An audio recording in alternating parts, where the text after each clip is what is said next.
YouTube boxing is changing the sport of proper boxing, and y'all are about to get very mad at me. If you thought my Canelo Benavidez video was making people mad, just wait till I say what I have to say here. So yes, Jake Paul, Logan Paul, KSI, they're the top three names in the YouTube boxing sensation right now. They're changing the sport of proper boxing, but now not how you would think. You know, I'm not gonna say that they're world champions. They're not. They're never gonna be world champions. As a matter of fact, KSI just had his appeal of his loss to Tommy Fury rejected, so he's gonna appeal again. Appeals never work. So whatever. Yeah, I get it. Anyway, so what's different is you're seeing the death of legacy platforms like HBO, Showtime. Those two are out of business now. They're out of the boxing business for sure. So what's happening? They're falling by the wayside because they don't know how to promote anymore. And promotion is the most important part of boxing these days in the modern era. So think about it. Who's the biggest stars that are coming up right now? You've got Ryan Garcia, who has a gajillion followers. And you got somebody like, you're probably going to see a push of Tenshin Nashikawa, former kickboxer turned boxer. He's 2-0, and he's got like 20 million followers or something like that. Huge YouTube following. He brings his own people. So when promoters were first the thing, it was because boxers didn't want to, promote their fight and train. They needed someone to help them promote the fight while they train for the big level fights. And that turned into a huge business. And anybody that has followed me for any length of time will know I am not a fan of boxing the business at all. I understand it, but I'm not a fan of it. So what these influencers are doing is they're doing exactly what it sounds like. They're influencing. I mean, it's a promoter's wet dream to have a fighter come in there and promote a fight like Dylan Dennis and Logan Paul did. I mean, yeah, as ugly as that build-up was, everybody was talking about it. Attention is the number one asset in the 2020 season.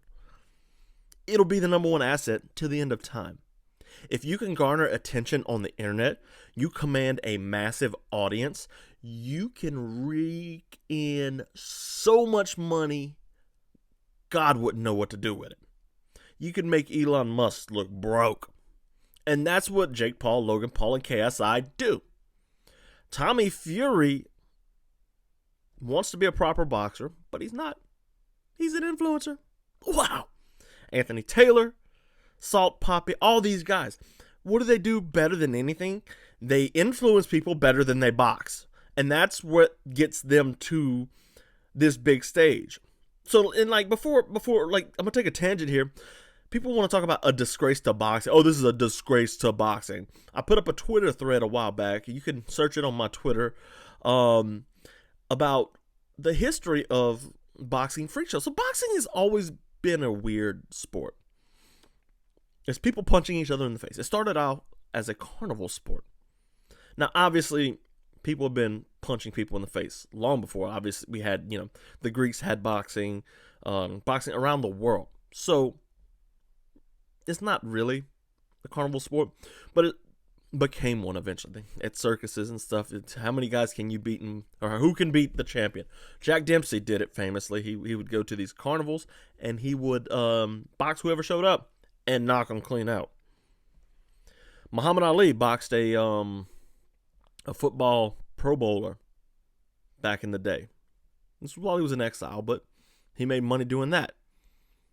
He also did a fake, I don't want to say AI generated, but it was a computer guest match with Rocky Marciano, and they kind of, made him act the scene out. Joe Louis had fake boxing at exhibitions, and exhibitions have always been a thing in the sport of boxing. It's always been about the freak show, about the entertainment. So, before you say these YouTubers are a disgrace to boxing, no, they're just mainlining what boxing's done for a century or more, really. So, yeah.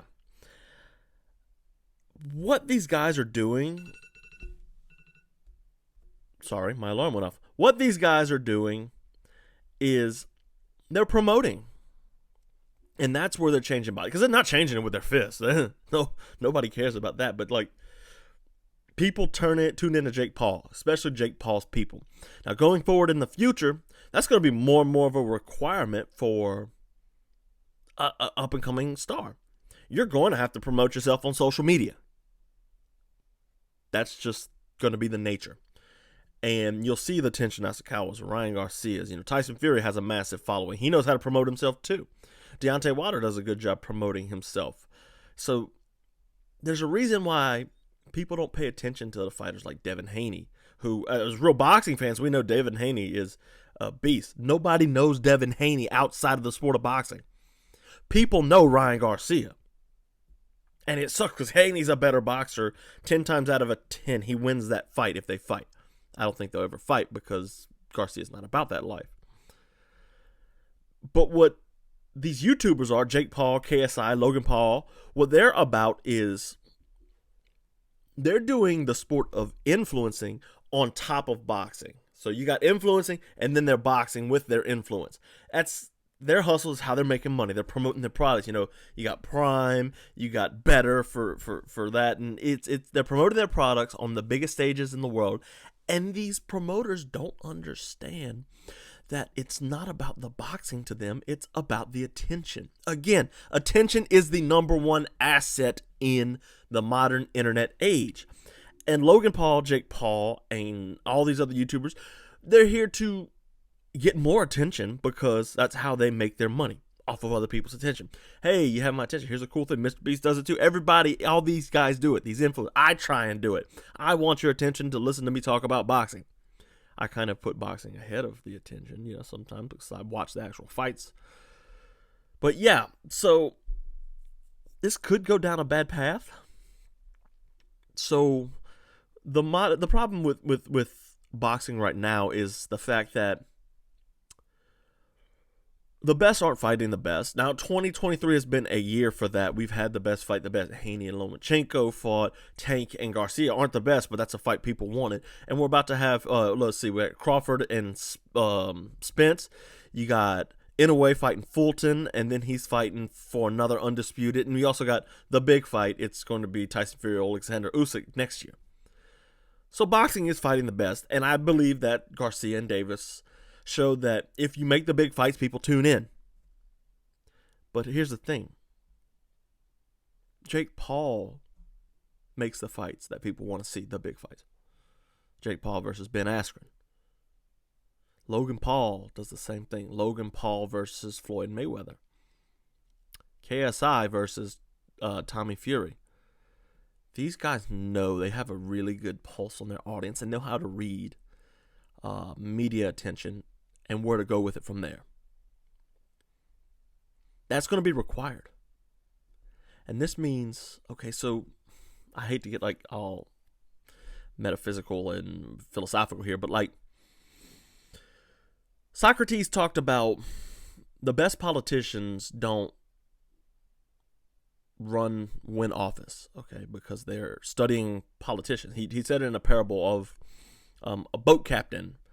The best navigator doesn't become the boat captain if the boat captain's voted on. Instead, it becomes the best person that runs for office becomes the boat captain because he's getting voted on. Because the best boat captain the best boat captain is studying stargazing. He's studying how to operate, how to maintain a ship. He'll never get elected. So Socrates would say, like, that's the same thing with politicians. The best politicians don't become leaders; they become strategists. So if we extrapolate this into the sport of boxing, sorry to get a little weird there, but if we extrapolate this towards the sport of boxing, and we look out forward and see, extrapolation of if the number one currency is attention, and you can't get attention, nobody's going to want to fight you because they're trying to get their money. And at the end of the day, these guys, they need to get their money. So that means the best boxers won't get the best fights. I don't know if Ryan Garcia will take another major fight without a big build-up, obviously. He wants to fight Haney and Lopez and all that. I don't know if we'll be making the big fights based off of boxing merit. Instead, I think it'll be who can bring the most attention here. Traditionally in the past, it's been about who can build up the attention over the long run. It's not going to be like that for much longer. It's going to be who can build the attention every single fight. It's going to be high expectations every single fight. These promoters, Showtime, HBO, don't understand that. They're in the old model, the uninfluencer model. They think they're the influencers when they don't do anything of substance except promote. Like, there's nothing on the planet Steven Espinoza does that's good. Now, Eddie Hearn gets this. Eddie Hearn of Matchroom gets this. DAZN guys are getting this. Top Rank kind of gets it, but they're still on the fence. So we'll see if Top Rank lasts. Hopefully they do, because they have a bunch of great fighters.